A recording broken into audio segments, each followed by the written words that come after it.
আসসালামু আলাইকুম viewers, Kuwait ইনফরমেশনের পক্ষ থেকে আপনাদের সবাইকে জানাই স্বাগতম। তো আজকে যে বিষয় নিয়ে আপনাদের সাথে কথা বলবো সেটা হচ্ছে কুয়েত ভিসা। ঠিক আছে, তো অনলাইনে কীভাবে অ্যাপ্লাই করবেন। অনেকে আসলে বিভিন্ন এই ইউটিউব বলেন, অনলাইন বলেন, গুগল বলেন, বিভিন্ন জায়গায় আপনারা সার্চ করে থাকেন কীভাবে যে আপনার ভিসাটা আপনি অনলাইনে করতে পারেন, বা যারা কুয়েত প্রবাসী আছেন, বিশেষ করে কুয়েতে যারা থাকেন তাদের জন্য ভিডিওটা স্পেশালি মেক করা। তো এখানে আপনার যে ফ্যাসিলিটিগুলো আছে কুয়েত ভিসা মিটা আর কি, মেটা যে ভিসার আপনার যে সাইটটা আছে, এখানে আপনি চাইলে ট্যুরিস্ট ভিসাতে আপনি অ্যাপ্লাই করতে পারেন, এমনকি ফ্যামিলি ভিসাতে আপনি অ্যাপ্লাই করতে পারেন, এমনকি বিজনেস ভিসাতে আপনি বিজনেস যে ক্যাটাগরিটা আছে ওইটাতে আপনি অ্যাপ্লাই করতে পারেন। এবং কি আরেকটা হচ্ছে গভর্নমেন্ট ভিসা, মানে গভর্নমেন্টের যে লেভেলে যারা কি জানি বলে বিষয়ে করে, মানে গভর্নমেন্ট সরকারি যে কাজগুলো হয় সেগুলোর জন্য গভর্নমেন্ট ভিসা লাগে, ওই ধরনের বিষয় এখান থেকে করা যাবে এই সাইটটার মাধ্যমে। এটা ডাইরেক্ট কুয়েতের একটা অফিসিয়াল সাইট, এখান থেকে ডিরেক্টলি আপনি আপনার ফ্যামিলির জন্য ভিসা, টুরিস্ট ভিসা অনুযায়ী করতে পারবেন, এমনকি ফ্যামিলি বিষয় করতে পারবেন, অ্যাপ্লাই করতে পারেন। এবং আপনি যদি কোনো বিজনেস করতে চান কুয়েতে, যদি আপনি ইনভেস্ট করে যদি ব্যবসায় করতে চান, তাহলে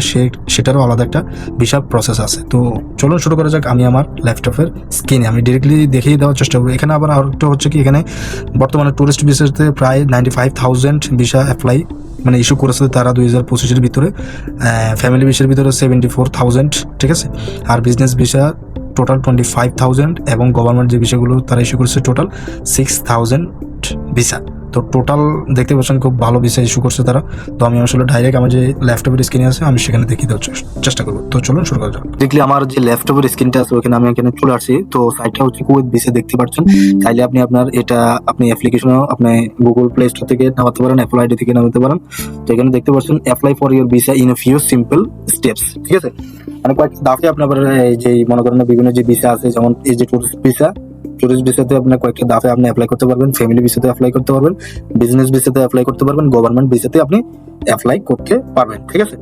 এই যে এখানে সাইন ইন অপশন আছে, এখানে আপনি যখন সাইন ইন অপশনে যাবেন তখন আপনার কি জানি বলে, যদি অ্যাকাউন্ট না থাকে অবশ্যই অ্যাকাউন্ট থাকবে না আপনার। তো অ্যাকাউন্ট ক্রিয়েট করার জন্য এখানে ক্লিক করতে হবে। ক্লিক করে আপনার মেল অ্যাড্রেস, আপনার পাসওয়ার্ড, মোবাইল নাম্বার এগুলো দিবেন, টোটালি সবকিছু দিয়ে তারপর আপনার মেল অ্যাড্রেসটা আপনার এখানে একটা ওটিপি যাবে। ওই ওটিপি যখন আপনি কনফার্ম এখানে বসাবেন তখন আপনার কাঙ্ক্ষিত যে অ্যাকাউন্টই আছে আপনার এটা ফুল ক্রিয়েট হয়ে যাবে, ঠিক আছে। তো এখানে দেখতে পাচ্ছেন আমি টোটালি দেখাচ্ছি সবকিছু। এই যে মানে আপনি যদি এই টুরিস্ট ভিসাতে অ্যাপ্লাই করেন, আপনার ন্যাশনালিটি এখানে সিলেক্ট করবেন, ঠিক আছে। সিলেক্ট করে আপনার ন্যাশনালিটি আপনি অ্যাড করবেন, হ্যাঁ। তারপর আপনি যদি এই যে ফ্যামিলি অপশনে ক্লিক করলাম আমি, আপনি ফ্যামিলি যদি ভিসা অ্যাপ্লাই করার জন্য করেন, আপনি যে দেশ থেকে করবেন সেই দেশ দিবেন। বাংলাদেশ হলে বাংলাদেশ, ইন্ডিয়া হলে ইন্ডিয়া, বিভিন্ন অন্যান্য যে দেশগুলো আছে শ্রীলঙ্কা, নেপাল, ফিলিপিন্স, যে দেশগুলো আছে আপনি সেই দেশগুলো সিলেক্ট করে আপনার যে ডকুমেন্টস মানে কি কি লাগে না লাগে এগুলো সবকিছু আপনি এখানে সাবমিট করতে হবে। এখানে তারা লিখে দিচ্ছে কি কি আপনার কি করতে হবে। This visa is a granted in individual who wish to visit their families residing in the state of Kuwait.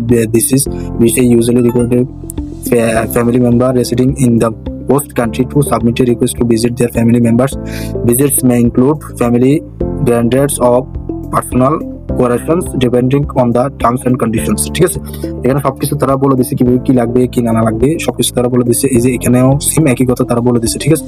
মানে আপনি টোটালি এখানে তারা মানে খুবই ইজি এখানে আপনার ভিসা অ্যাপ্লাই করার জন্য।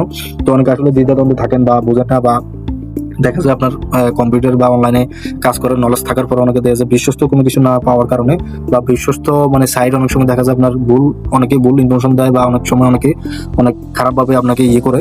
তো ভিডিওটার মূল উদ্দেশ্য হলো আপনাদেরকে মানে একদম যে কারেক্ট যে মানে গভর্নমেন্টের যে ইয়েটা আছে ওইটা আমি আসলে দেখিয়ে দেওয়ার চেষ্টা করেছি আর অনুসার দেওয়ার চেষ্টা করেছি। তো যদি ভিডিওটি ভালো লাগে অবশ্যই ভিডিওটা লাইক করে দেবেন, সাবস্ক্রাইব করে দেবেন এবং পাশে থেকে বেল আইকনটি অন করে দেবেন। তো আজকে এতটুকু, সবাই ভালো থাকবেন, সুস্থ থাকবেন। আল্লাহ হাফেজ, আসসালামু আলাইকুম।